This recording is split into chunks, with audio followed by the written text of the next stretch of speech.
اور پتہ یہ چلا کہ وہ کچھ ناراض تھے، انہوں نے ناراضگی کی اس برف کو توڑا اور ان کو عمرے کی دعوت دی۔ میاں صاحب کا پروگرام بھی بن گیا ہے، سوشل میڈیا پر بڑا شور ہے۔ اس کے پیچھے کوئی سٹوری بھی ہے، اس کے پیچھے کوئی کہانی بھی ہے۔ تو چلتے ہیں احمد سے اور ان سے پوچھتے ہیں کہ ان کو کیا خبر اخبار ہے اس بات کی۔ جی احمد۔ جی رانا صاحب، ایک اور اہم ڈیولپمنٹ جو آئی وہ یہ آئی کہ میاں نواز شریف صاحب کو سعودی شاہ سلمان نے بلا لیا رمضان شریف کے آخری عشرے میں عمرے کے لیے۔ یہ ایک روایتی سی بات ہے کہ ان کو بلا لیا گیا عمرے کے لیے، تو میاں صاحب کا وہاں جانا جو ہے وہ کہہ لیں کہ ایک پازیٹیو چیز ہے۔ مدینہ شریف کی حاضری ہوگی، وہاں پہ روزے رکھیں گے، اپنے گناہوں کی معافی مانگے، سارے مانگتے ہیں، اس میں کیا ہے، ہر بڑا لیڈر جا کے معافی مانگتا ہے، سرکار کی بارگاہ ہے، مانگنی بھی چاہیے، اس میں کوئی بڑی بات نہیں، غلطیاں انسان سے ہی ہوتی ہیں۔ اب اصل میں بڑی دور کی کوڑی لا رہا ہوں رانا صاحب، اس کو آپ مانیں یا شاید نہ مانیں، چائنا کا انفلوئنس ریجن میں بہت بڑھ گیا ہے۔ 3 سال پہلے چائنا نے سعودی عرب کو امریکہ کو کہہ دیا تھا، سعودی عرب کو امریکہ نے کہہ دیا تھا کہ ہم اب آپ سے تیل نہیں خریدیں گے، اپنا انتظام خود کریں۔ تو سعودی عرب نے نئے گاہک ڈھونڈنے شروع کریں تو ان کو چین مل گیا، چین نے سعودی عرب کا سارا تیل خریدنا شروع کر دیا۔ اس سے کیا ہوا کہ سعودی اکانومی تو چل پڑی، چیزیں بھی ان کی ٹھیک ہو گئی، لیکن پھر سعودیہ اسی انفلوئنس کے تحت جا کے چائنیز نے جب ان پہ یہ کہا کہ آپ ایران سے تعلقات اچھے کریں، خطے میں امن کریٹ کریں، وہ بھی انہوں نے کر لیا، پچھلے دنوں کیا، بڑی مثبت سی بات ہے۔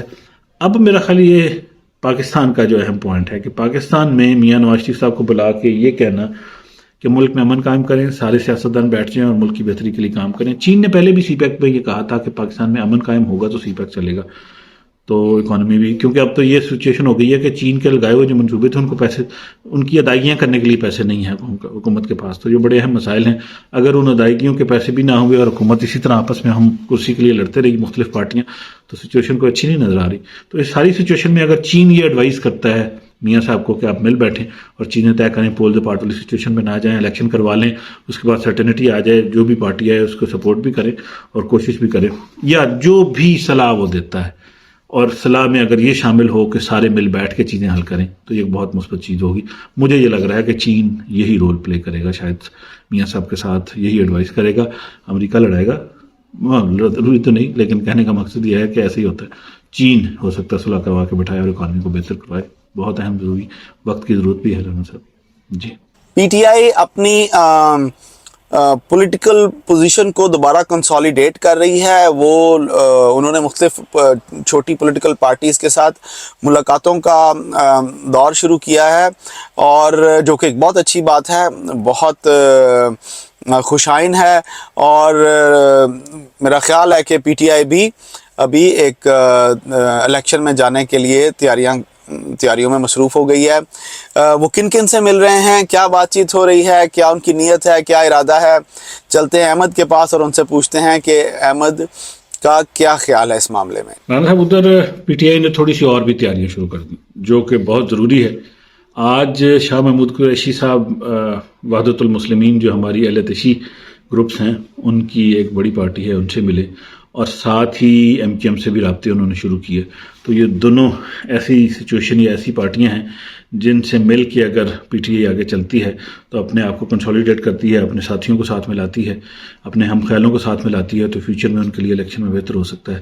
کیونکہ نون لیگ بھی جو ہے وہ الیکشن کے لیے کاغذات جمع کروا رہی ہے، یہ نہیں ہے کہ انہوں نے کاغذات روکے۔ مریم نواز صاحب ابھی سرگودے وغیرہ گئیں تو انہوں نے بھی کسی 1-2 حلقوں سے الیکشن لڑنے کا اندیہ ظاہر کیا، پیپر شیپر جمع ہو رہے ہیں۔ تو اس لیے یہ کہنے کا مقصد کہ الیکشن کی تیاری میں لوگ نہیں ہیں، الیکشن کی تیاری میں ضرور ہیں، لیکن کہنے کا مقصد یہ ہے کہ پی ٹی آئی کی یہ والی جو موو ہے کہ اپنی ہم خیال جماعتوں کو ساتھ میں لا لینا۔ آج یہ بھی بتایا گیا کہ 3000 کے قریب ان کے لوگ اٹھائے گئے ہیں مختلف، اس میں ان کی الیکشن کمپین کو نہیں آگے چلنے دیا جا رہا۔ ساری چیزیں اپنی جگہ پہ ٹھیک ہیں، لیکن جو معاشی حالات ہیں جن پہ عوام شاید فیصلہ بھی کریں، وہ ابھی بھی پی ٹی آئی کے حق میں ہیں اور نون لیگ کے اتنے حق میں نہیں ہیں۔ اس لیے میاں نواز شریف صاحب نے اپنی تقریر میں کہا کہ آتی 5 چیزوں کی اشیاء میں قیمتوں میں کمی کریں گے، اور جو افراط زر کی شرح آئی، جو خوراک کی قیمتیں تھیں 50% بڑی، رمضان شریف میں آف کورس بڑھتی بھی ہیں، لیکن یہ سارے کا سارا پریشر مدعا جو کریٹ کر رہا ہے وہ ساری پارٹیوں کو فورس کر رہا ہے کہ وہ الیکشن کی تیاری میں رہیں۔ اس لیے نون لیگ الیکشن بھی اوائڈ کرنا چاہتی ہے، نہ کسی طریقے سے جان چھوٹ جائے، بچ جائیں، لیکن اس کے باوجود بھی پی ٹی آئی نے جو ہے ایک سینسیبل موو شروع کیا اور یہ بڑا ضروری ہے یہ کہ الیکشن سے پہلے اپنی تمام جتنی بھی کہہ لیں کہ مووز ہیں ان کو آپ امپروو کریں، اپنی ووٹرز کو اپنے ساتھ اٹیچ رکھیں تاکہ جب بھی الیکشن ہوں تو آپ اس میں بہتر کارکردگی دکھا سکیں. تو یہ آج پی ٹی آئی کی طرف سے موو بھی تھی اور اس حوالے سے بھی تھا. پرویز الہی صاحب نے ایم کیو ایم سے رابطہ کیا، تو اس لیے یہ چیزیں بڑی میٹر کرتی ہیں سیاست میں بھی اور باقی چیزوں میں. 5 پی ٹی آئی کے ارکان جو ہیں وہ کراچی سے بھی اٹھائے گئے، یہ بھی سننے میں آ رہا ہے. 3000 کارکن ویسے اٹھائے گئے ہیں. تو یہ ساری چیزیں یہ انڈیکیٹ کرتی ہیں کہ پی ٹی آئی جو ہے وہ الیکشن کی فل تیاری میں، فل موڈ میں. جی نام صاحب. احمد، سنا ہے کہ پیٹرولیم منسٹر مصدق ملک آپ کے بڑے یار غار ہیں، آپ کے بڑے دوست ہیں، آپ کے بڑے قریب ہیں، آپ ان کو بڑا پسند کرتے ہیں. اکثر آپ نجی محفلوں میں ان کی بڑی تعریفیں کرتے ہیں مصدق ملک صاحب کی. انہوں نے کوئی اچھی خبر پاکستان کے غریب عوام کے لیے بھی اناؤنس کی ہے. پیٹرول اور گیس کو لے کر سنا ہے کہ اس کے ٹیرف میں کوئی کمی بیشی کی ہے، غریبوں کے لیے علیحدہ اور امیروں کے لیے علیحدہ. وہ اس کو کیسے انشور کریں گے ذرا بتائیے گا. جی احمد. جی نانا صاحب، آج مصدق ملک ہمارے پیٹرولیم منسٹر ہیں، ان کی طرف سے اسٹیٹمنٹ آئی اور انہوں نے یہ کہا کہ روس سے جو ہم نے پیٹرول خریدنا ہے، تیل خریدنا ہے، وہ جو ہے وہ 1 مہینہ تقریباً آگے چلا گیا ہے. 26-27 دن لگتے ہیں تیل کو آنے میں. تو ہم اب آرڈر پلیس کر رہے ہیں 1 اپریل کو، ویسے ہو جانا چاہیے تھا، اب تقریباً مہینہ اس میں لگ جائے گا. 1 مئی کو ہوگا. اس سے پہلے وہ بیان دے چکے ہیں کہ 1 اپریل تک جہاز آ جائے گا. تو جہاز سے کوئی نہیں آیا، لیکن تاریخ 26-27 دن آگے چلی گئی. کچھ سنا ہے کہ رشیا والے بھی جو ہیں کچھ تھوڑے سے مایوس ہو گئے کہ ان کے وزیر بھی آئے تھے تو پاکستان سے بات ان کی بہت زیادہ بن نہیں پا رہی. کیا وجوہات ہیں؟ کوشش تو بہت زیادہ تھی کہ چیزیں بن جائیں. کچھ میرا خیال امریکن پریشر بھی ہے اور ضرور ہوگا، لیکن انڈیا میں بھی تھا، لیکن انڈیا نے ڈیل کر لی.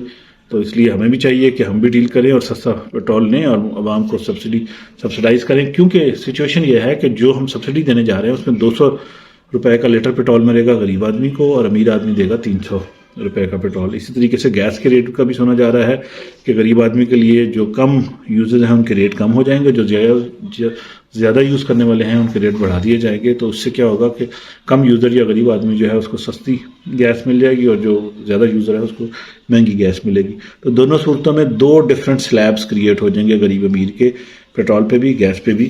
اور اس طریقے سے یہی ٹیرف پھر فیوچر میں چلے گا. تو یہ کچھ باتیں تھیں جو مصدق ملک صاحب نے بھی اس حوالے سے بتائیں کہ ہم پیٹرول رشیا سے لینا چاہ رہے ہیں. ہم پہلے قطر سے گیس لیتے تھے رانا صاحب، جو یوکرین کی وار کے بعد سے ریٹ بڑھ بھی گئے تو ایون دن قطر بھی پھر ان کے بھی ریٹ بہت زیادہ بڑھ گئے، $18-20. تو جو ہم لوکل جو ہماری گیس نکلتی ہے نا سوئی وغیرہ، یہ $4-6 کی ہم لیتے تھے. $16-17 $20 تک پرائس اب چلی گئی انٹرنیشنلی LNG کی.